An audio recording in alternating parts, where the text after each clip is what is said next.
St. Mark, the 8th chapter, verses 36 through 37. I also read Ecclesiastes, the 1st chapter, verses 12 through 17. Now I want you all to repeat this subject after me. Stop chasing, after the wind. After the wind. Now turn and tell someone, stop chasing, After the wind. the wind. That's my subject for today.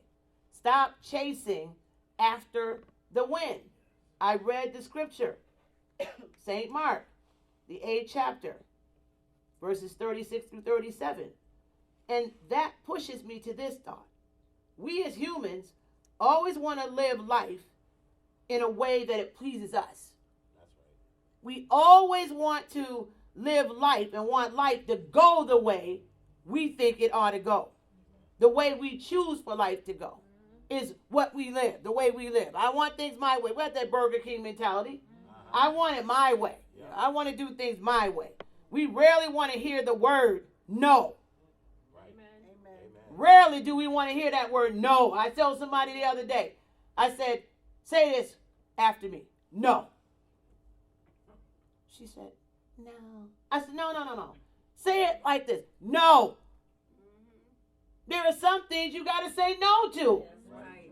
When somebody comes after you to do something you know is not productive, say no. Right. Why are you getting yourself involved in something? They need to hear the word no. You're not getting ready to use me again. No.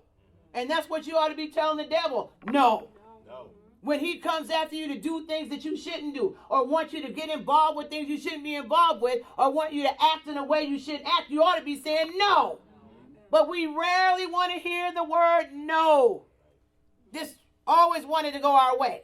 Because God has so graciously given us eyes to see, ears to hear, noses to smell, hands that touch, tongues to taste, minds to think, and the ability to choose. We move toward getting what we desire to have, no matter what the consequence. That's right. It doesn't matter the consequence. We move toward what we want to do.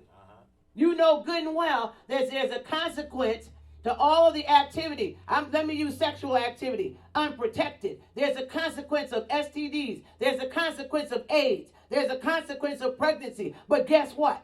When you desire to do it, you don't care what the consequence is. You do what you want to do. Not even considering what are you going to have to deal with after you do what you want to do. People make decisions and they don't consider the consequence of their behavior. They don't consider, if you don't get a good education, you don't apply yourself, you're not going to be able to have a good life in this life. Right. You can determine all you want to that, I'm just going to go through life any way I want to. You're going to end up sitting somewhere and saying, I wish I had. I wish I could have. I wish I would have. I wish. That's right. Instead of determining that some things that I do, some decisions I make, the consequences of it, I'm not going to want to deal with. That's right. Yep. Amen. Amen. What is profit, an advantage or a benefit obtained from doing something?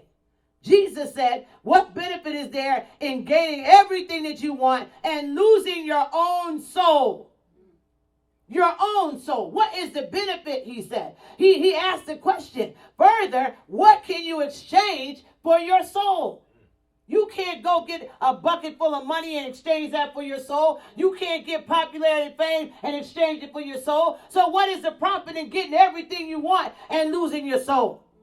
Obtaining all these things and then then there's nothing there. I asked the question on GroupMe last week. Is it worth it to get everything you want and lose what you need?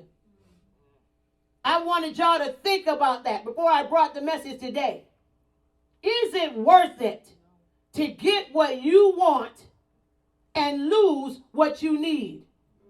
Is it really worth it to have all the money that there is and lose out on your freedom? I look at the people that sell drugs and do anything like that. I was looking at something the other day, some jail cell or something. I thought to myself, ooh, I could never live like that. I could not live like that. There's no way in the world I would sell nobody's drugs for nothing. I'd be out on a corner asking for a quarter before I sell some drugs because you taking a chance on losing your freedom over $1. Right. When it's all said and done, they're going to lock you up and you ain't going to have nothing anyway. Right. When you could have just left it at that and said, no, I'm not getting ready to do that. Why? Because I don't want the consequences that may follow my behavior.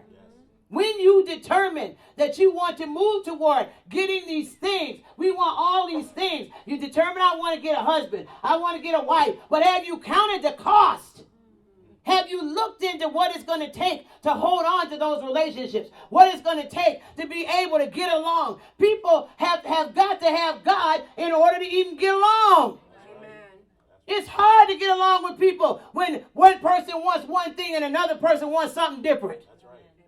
Amen. It's hard enough to deal with folks that you have to deal with. But just get in the house with somebody that's determining, I don't want that.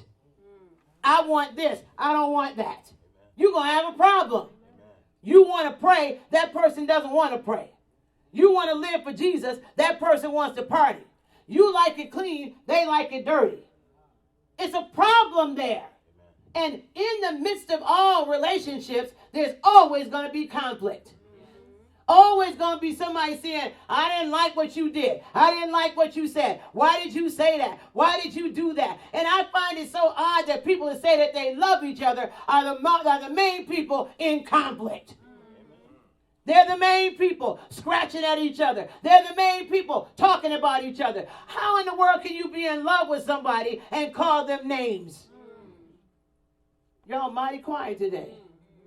How in the world can you say that I love you and you don't lift that person up?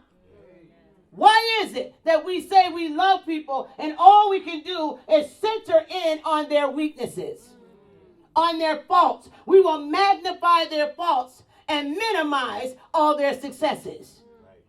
But in the midst of all of that, say, I love you. I love you. I want you. All this stuff we try to go after, and we'll go after all that stuff and still not be satisfied.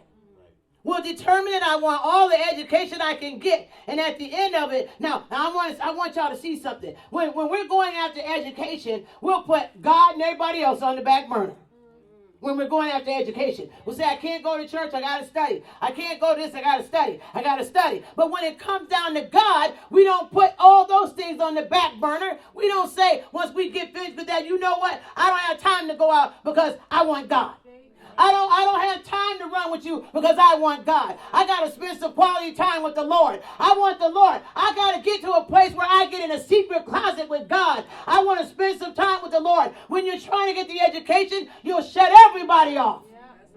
And you'll determine, I don't have time to go to the mall, the movies, to nobody. Why? Because I got to pass this test. But when it comes to God, we will not shut ourselves in and say, Lord, I want to know your word. I want to know about you. I want to know how to please you. I want to know how to love you. I want to know how to get to heaven. We won't do that. But yet, we say we love the Lord. Somebody say, stop chasing. Stop chasing. After the wind. After the wind. Come on, stop chasing. Stop chasing. After the wind. After the wind. Clap your hands and thank God for the message that he's sending us today. If the truth be told, that is something that most people don't think about. If I get everything and lose what I need. We don't think about it. We just do it. We just want everything. We so quickly forget about our relationship with God to go after what we want. And sometimes we feel that we need it. I wonder, is it really worth it to get the things we want and forsake what we need? I wonder if you all thought about that. Is it really worth it to get all the things you want? I want you all to think about the things you want for a minute. Think about it. If God would say, I'm going to give you everything you want. I'm going to give you anything you want. Think about it. All the things that you would say. I want a car. Not a car. I want a nice car. And I want to live in Long Meadow. And I want to have a bank full of money. And all these things. I want a husband. I want a wife. All these things we can think about that we want. I want a maid to clean up so I don't have to clean up. We got all these things in mind that we would have, all these things that we want, all these things that we would do. Think about that in comparison to a relationship with Jesus. And so many people minimize the relationship with Jesus for stuff, for things, for what I want. And don't understand that when you get God, you got everything.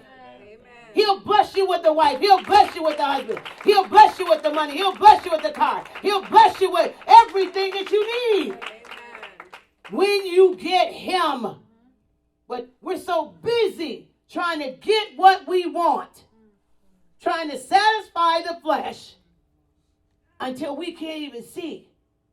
I need God. I need God more. Look at the ways.